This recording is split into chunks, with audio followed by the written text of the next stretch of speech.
ஓம் சாந்தி sister. Om சாந்தி sister. குஷியா இருக்கீங்களா? குஷியா இருக்கிறோம் சிஸ்டர். பாபா நினைவுல இருக்கீங்களா? ஆமா, சரி பாபா சிஸ்டர் சொல்லுங்க. நினைவுல இருக்கிறோம். இன்னைக்கு 12/8/2024 முரளி பார்க்கலாம். பாபா சொல்றாங்க, இப்போது இனிமையான குழந்தைகளே, இப்போது வீடு திரும்ப வேணும் அப்படின்னு சொல்றாங்க. அதனால தந்தையை நினைவு நிறைய செய்யணும் மற்றும் தனது நடத்தைகளை மாற்றிக்கொள்ள முயற்சி செய்யுங்க. அவங்கவுங்க எப்படி நம்ம நடத்தையில முன்னேற்றம் இருக்கா அப்படிங்கிறதெல்லாம் செக் பண்ணுங்க அப்படின்னு சொல்றாங்க. கேள்வி அஞ்ஞான நித்திரையில் தூங்க வைக்கக்கூடிய விஷயம் எது? அதனால என்ன நஷ்டம் ஏற்படுது அப்படின்னு கேக்குறாங்க. பதில், கல்பத்தின் ஆயுள் லட்சக்கணக்கான ஆண்டுகள் என்று கூறுவதுதான் அஞ்ஞான நித்திரையை தூங்க வைக்கக்கூடிய விஷயமா இருக்குது. இதன் மூலம் ஞான கண் இல்லாதவர்களாக ஆயிட்டோம். வீடு மிக தொலைவில் இருப்பதாக உணர்றோம்.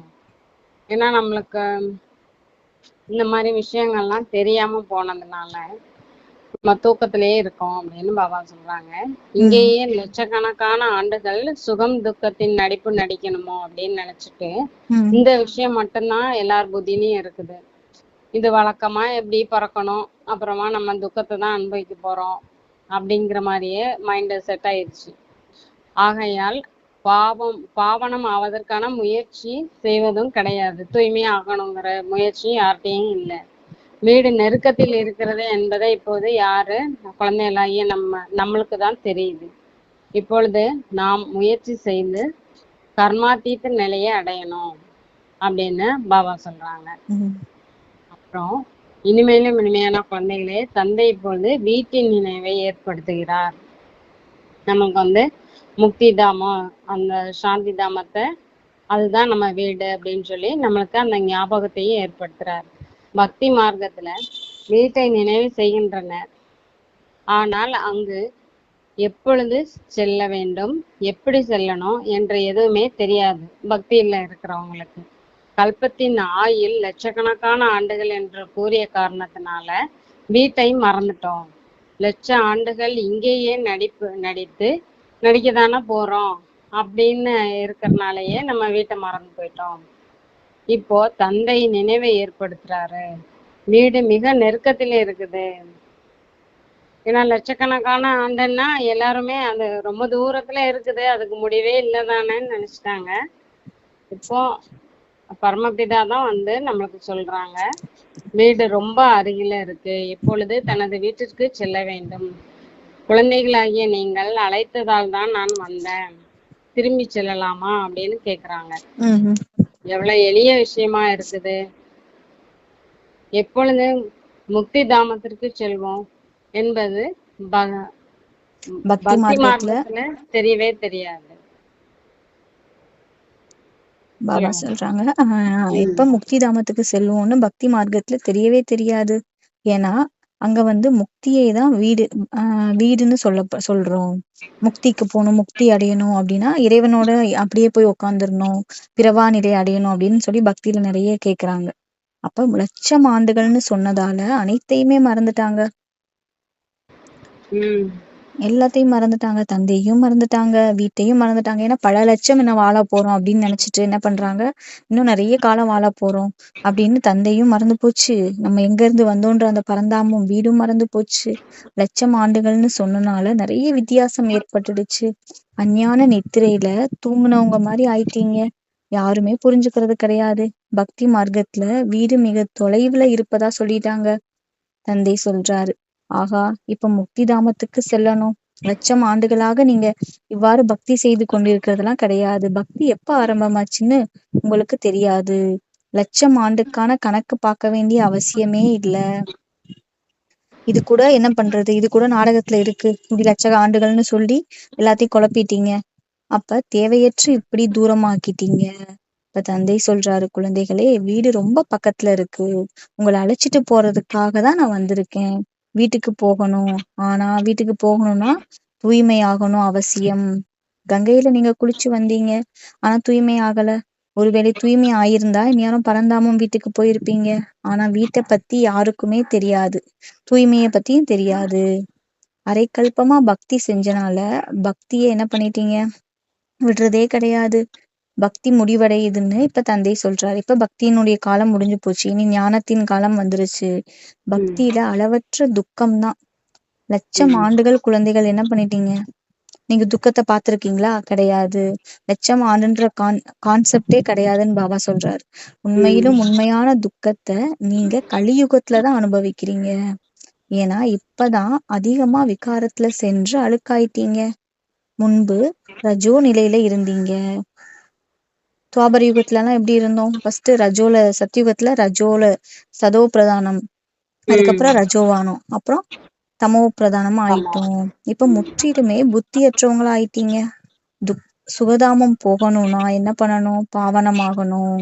தலையில இருக்கக்கூடிய பல பிறவிகளினுடைய பாவங்களை நினைவின் மூலம்தான் நீங்க இறக்க முடியும். ஏன்னா நினைவின் மூலம்தான் உங்களுக்கு நிறைய அதிகமான குஷி கிடைக்கும். எந்த தந்தை உங்களை அரைக்கல்பத்துக்கு சுகதாமத்துக்கு அழைச்சிட்டு போனாரோ அவரை நீங்க நினைக்கணும். தந்தை சொல்றாங்க, நீங்கள் எவ்வாறு லட்சுமி நாராயணன் ஆக வேண்டும் எனில், அப்ப ஒன்று தூய்மை ஆகணும், இன்னொன்னு என்னன்னா நடத்தைகளை மாற்றிக்கொள்ளணும் அப்படின்னு சொல்றாங்க. அந்த ரெண்டு விஷயம் முக்கியமா சொல்றாங்க. விகாரங்கள் தான் பூதங்கள் அப்படின்னு நம்ம சொல்றோம். பேராசை என்ற பூதம் குறைந்தது கிடையாது. இந்த பூதம் மிகவும் அசுத்தமானது. மனிதர்களை ஒரேடியாக அசுத்தமானவர்களாக ஆக்கிறது. பேராசை அதிக பாவங்களை செய்ய வைக்குது. 5 விகாரங்கள் மிகவும் கெட்ட பூதங்கள் தான். இதை அனைத்தையும் விட எவ்வாறு காமத்தை விடுவது கடினமா, அதே மாதிரிதான் பேராசையும் விடுறதும் கடினமா இருக்குது.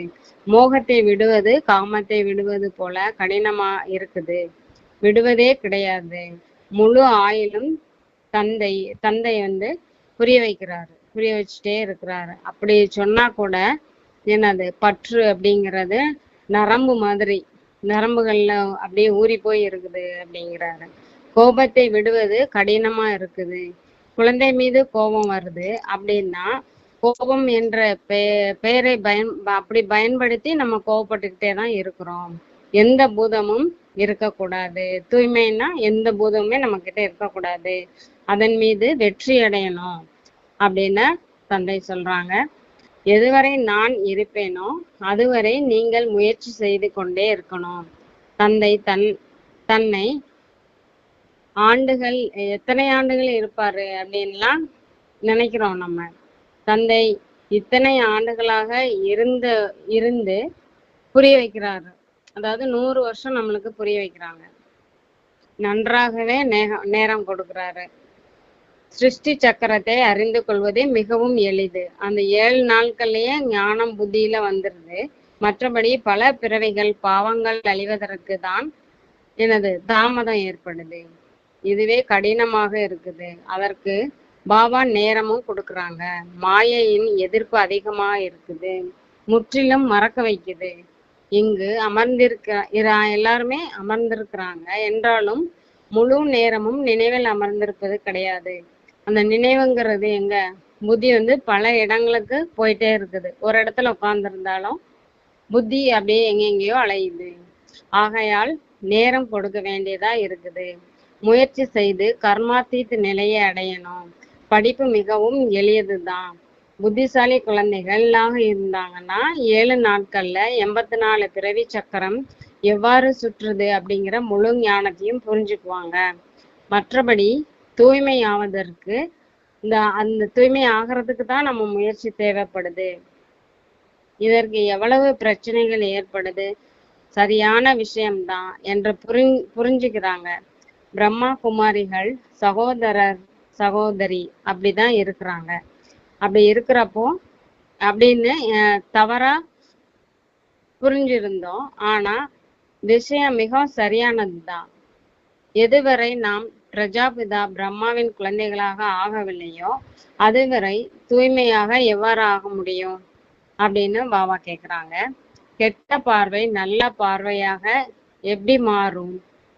பிரம்மகுமார் குமாரிகளாகிய நாம் சகோதரியாக ஆகிவிட்டோம் என்ற யுக்தி மிக நன்றாக இருக்குது. பார்வை நல்லதாக ஆக்கணும். ஃபர்ஸ்ட் பார்வையிலேயே தூய்மை இருக்கணும் அப்படிங்காங்க. இது அதிக உதவி செய்து. பிரம்மாவின் கடமையும் இதுதான். பிரம்மாவின் மூலம் தேவி தேவதா தர்மம், அதாவது மனிதனை தேவதையாக்குவது, அந்த இதுதான் நடந்துட்டு இருக்கு. தந்தை வருவதே புருஷோத்தம சங்கம யுகத்துலதான் வர்றாங்க. கல்பத்தின் கடைசியில தான் வர்றாங்க. பாபா சொல்றாங்க, அதாவது நீங்க பிரம்மாவுடைய குமாரிகளா ஆகணும். அப்போ ஒரு தந்தையினுடைய குழந்தைகள் ஒருத்தருக்கு ஒருத்தர் என்னது, சகோதர சகோதரிகள். அப்ப இந்த பார்வையை நீங்க பக்கா ஆக்குனீங்கன்னாதான் உங்களால தூய்மைய கடைபிடிக்க முடியும் அப்படின்னு சொல்றாரு. அதாவது இந்த பார்வை நல்ல பார்வையா மாத்தணும்னா அதுக்கு யுக்தி என்னன்னா, சகோதர சகோதரி இல்லைன்னா அதுவும் ஆத்மா நானும் ஆத்மா, சகோதரன் இந்த உணர்வை கொண்டு வரணும். பாபா சொல்றாரு, தந்தை வருவதே எங்க வராரு, சங்கம யுகத்துல, புருஷோத்தம சங்கம யுகத்துல. ஆக புரிய வைக்கிறதுக்கு எவ்வளவு முயற்சி செய்ய வேண்டி இருக்கு. தந்தையின் அறிமுகம் கொடுப்பதற்காக தான் நிறைய கீதா பாடசாலை, சப் சென்டர்ஸ் எல்லாம் பாபா திறக்கிறாங்க. எல்லையற்ற தந்தையிடமிருந்து எல்லையற்ற ஆஸ்தி அடையணும். பகவான் நிராகாரரா இருக்காரு, கிருஷ்ணர் தேகதாரியா இருக்காரு. அவரை பகவான்னு சொல்ல முடியாது. அவர் பகவான் வந்துதான் பக்தியின்கான பலனை கொடுக்கிறாரு.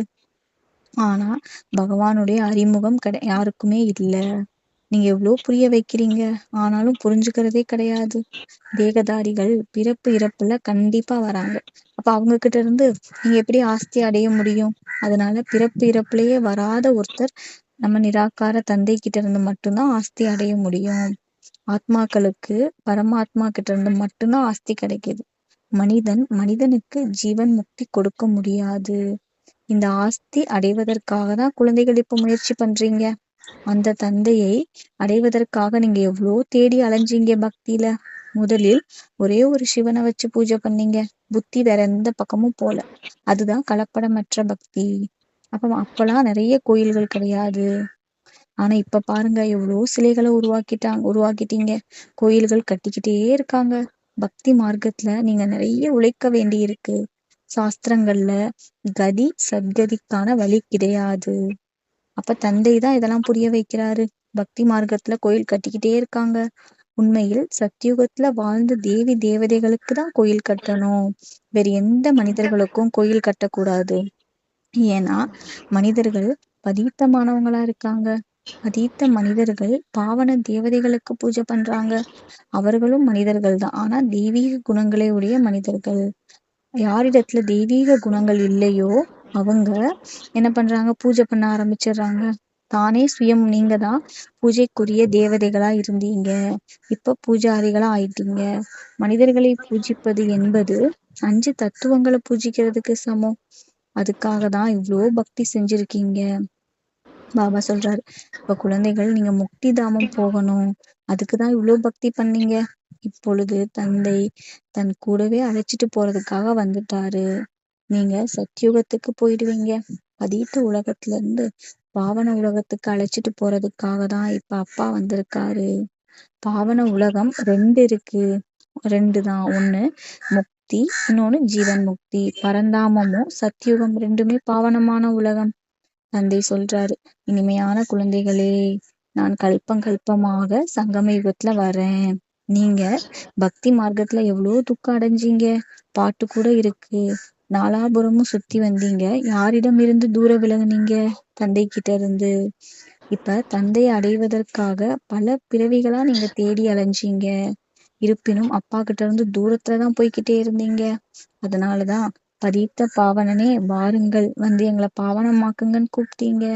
இப்ப தந்தை வந்துட்டாரு உங்களுக்காக. தந்தையை தவிர வேற யாருமே உங்களை தூய்மையாக்க முடியாது.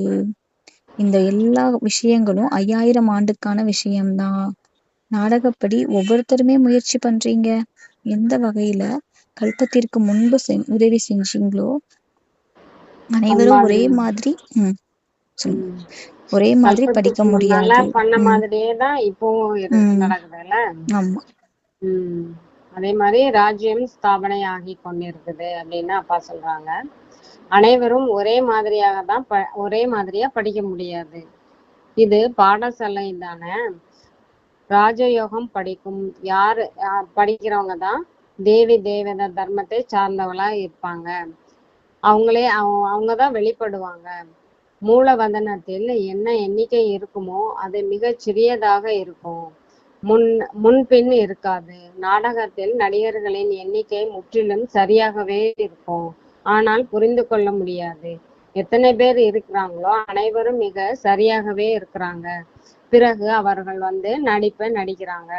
பிறகு நீங்கள் புது உலகத்திற்கு வருவீங்க. மற்ற அனைவரும் அங்கு சென்று விடுவார்கள். அங்க முக்தி தாமத்திலேயே அப்படியே இருப்பாங்க. யாராவது கணக்கு எடுக்க வேண்டும் எனில் எடுக்கலாமே அப்படின்னு சொல்றாங்க. இப்பொழுது தந்தை உங்களுக்கு மிகவும் ஆழமான கருத்துக்களை சொல்லிட்டு இருக்கிறாங்க. ஆரம்பத்துல வைப்பதற்கு இப்பொழுதும் புரிய வைப்பதற்கும் எவ்வளவு வித்தியாசம் இருக்குது அப்படின்னு சொல்றாங்க. படிப்பில் நேரம் தேவைப்படுகிறது. உடனேயே யாரும் ஐசிஎஸ் ஆக ஆகிவிட முடியாது. பெரிய படிப்பும் டக்குன்னு யாருமே படிச்சிட முடியாது. படிப்பு வரிசை கிரமமாக தான் இருக்குது. மனிதர்களின் புத்தியில் எளிதாக அமர்வதற்கு தந்தை எவ்வளவு எளிதாக புரிய வைக்கிறார் பாருங்க. நாளுக்கு நாள் புது புது கருத்துக்களை புரிய வச்சுட்டே இருக்கிறாரு. இப்போ தந்தை என்ன சொல்றாங்கன்னா, பதீத பாவனன் தந்தையாகிய என்னை அழைச்சிங்க, அதனாலதான் நான் வந்திருக்கிறேன். நீங்கள் பாவனமாகணும் அப்படித்தானே அப்படின்னு கேக்குறாங்க. தன்னை ஆத்மா என்று உணர்ந்து என் ஒருவனை நினைவு செய்தால் நீங்கள் சதோ பிரதானமாயிருவீங்க. பிறகு இங்கு நடிப்பதற்கு வர வேண்டியதே இருக்கு. அப்புறமா அப்படியே நடிக்கிறதுக்கு சதோ பிரதானமானோன்னு நம்ம நடிக்க வர்றோம். தந்தை ஆத்மா பதீத்தமாக ஆகிறது. அதனால்தான் பாவனம் ஆவதற்கு பதீத்த பாவனர் தந்தையை நினைவு செய்றோம். இவ்வளவு சிறிய ஆத்மா எவ்வளவு நடிக்குது, எவ்வளவு ஆச்சரியமா இருக்குது. இத பார்த்தா இதுதான் இயற்கையே அப்படின்னு சொல்றாங்க. அதை பார்க்க முடியாது. அந்த சிறிய ஆத்மாவை பார்க்க முடியாது. நான் பரமாத்மாவின் சாட்சாத்காரம் செய்ய வேண்டும் அப்படின்னு சிலவங்க நினைக்கிறாங்க. சில குழந்தைகள். தந்தை சொல்றாரு, இவ்வளவு சிறிய பிந்து, அதாவது புள்ளி மாதிரி இருக்கிறத எப்படி சாட்சாத்காரம் நீங்க எப்படி செய்ய முடியும் அப்படின்னு கேக்குறாங்க. அப்போ என்ன புரிந்து கொள்ள வேண்டுமோ தவிர புரிஞ்சுக்கணுமே தவிர பார்க்கணும்னு நினைக்காதீங்க. அது ரொம்ப கஷ்டம் அப்படின்னு சொல்றாங்க. ஆத்மா நடிப்பதற்கு தான் இந்த அனைத்து கர்மேந்திரியங்களும் செய்து எவ்வளவு நடிக்கிறது. ஆச்சரியம்தான் இருக்குது இல்ல. 84 பிறவி நடிக்குது. அது ரொம்ப ஆச்சரியம் தானே அப்படின்ட்டு அப்பா சொல்றாங்க. ஒரு பொழுதும் ஆத்மா தேய்வது கிடையாது. அது அழிவற்ற நாடகம். இது அழிவற்றது, ஏற்கனவே உருவாக்கப்பட்டதுதான். எப்பொழுது உருவானது என்று கேட்க முடியாது. இது அனாதி என்று அப்படிதான் சொல்ல முடியும். ராவணனை எப்போதிலிருந்து எரிக்கிறீங்க அப்படின்னு கேட்டா, எப்போதிலிருந்து சாஸ்திரங்கள் படித்து வந்தீர்களோ என்று மனிதர்கள்ட்ட கேட்டா அவங்க என்ன சொன்னா அனாதி அப்படின்னு சொல்லுவாங்க. ஏன்னா அவங்களுக்கு டைம் அண்ட் டேட் எதுவுமே தெரியாது. எப்ப இருந்தேன்னு தெரியவே தெரியாது. குழப்பம் அடைந்து இருக்கிறாங்க. தந்தை புரிய வைக்கிறாரு. மீண்டும் அது போலவே சிறு குழந்தைகளுக்கு கற்பிப்பது போன்று நம்மளுக்கெல்லாம் சொல்லி கொடுக்கிறாரு. நாம் முற்றிலும் புத்தியற்றவர்களாக இருந்தோம். பிறகு எல்லையற்ற புத்தி கிடைத்து விட்டது என்பதை நம்ம அறிஞ்சுக்குவோம். இப்பதான் நம்மளுக்கு அதுவே புரியுது. அது எல்லைக்கு உட்பட்ட படிப்பு. நம்ம உலகத்துல படிக்கலாம் எல்லைக்கு உட்பட்ட படிப்பு. இது எல்லையற்றது. அரை கல்பம் பகல், அரை கல்பம் இரவு. 21 பிறவிகளுக்கு துளியளவு நீங்கள் துக்கமடைவது கிடையாது. உங்கள தலையில வழுக்கையும் கூட விழாதுன்னு சொல்றாரு பாபா. இப்ப நிறைய பேரு வழுக்கையா இப்படிலாம் சொல்றாங்க. யாரும் துக்கம் கொடுக்கவே முடியாது. பேரே சுகதாமம். ஏன்னா இப்ப வழுக்க வந்துருச்சுன்னா அதனால துக்கம் இருக்குல்ல. முடி கொட்டுதுன்றதுக்காக எவ்வளவு பேர் வருத்தப்படுறாங்க. அதுக்கு என்னென்னமோ பண்றாங்க. பரவாயில்ல, எவ்வளவு மைன்யூட்டா பாபா பேசுறாங்க. இங்க சுகமே கிடையாது இந்த கலியுகத்துல. மூல விஷயம் தூய்மையாகும். நம்ம தூய்மையா எவ்வளவு ஆகுறோமோ நல்ல நடத்தைகள் இருக்கணும். அப்பதான் நம்ம தூய்மையாவும் ஆக முடியும் அப்படின்னு உம் பாபா சொல்றாங்க. பாபா சொல்றாங்க, குழந்தைகளுக்கு ஒவ்வொரு விஷயத்தையும் தெளிவாக்கி புரிய வைக்கப்படுது. நஷ்டம் லாபம் ரெண்ட பத்தி சொல்லிடுறாரு. இப்ப இனி நம்ம தான் முடிவு எடுக்கணும். இப்ப தந்தை சொல்றாரு, லாபத்துக்கான விஷயமே நீங்கிடுச்சு, இப்ப நஷ்டமே நஷ்டம்தான். எங்க பார்த்தாலும் விநாச நேரம் வந்துடுச்சு. அப்ப அந்த நேரத்துல என்னென்ன நடக்குதுன்னு பாருங்க. மழை பெய்யலைன்னு மழை பெய்யலைன்னா தானியங்களின் விலையெல்லாம் உயர்ந்துடும்.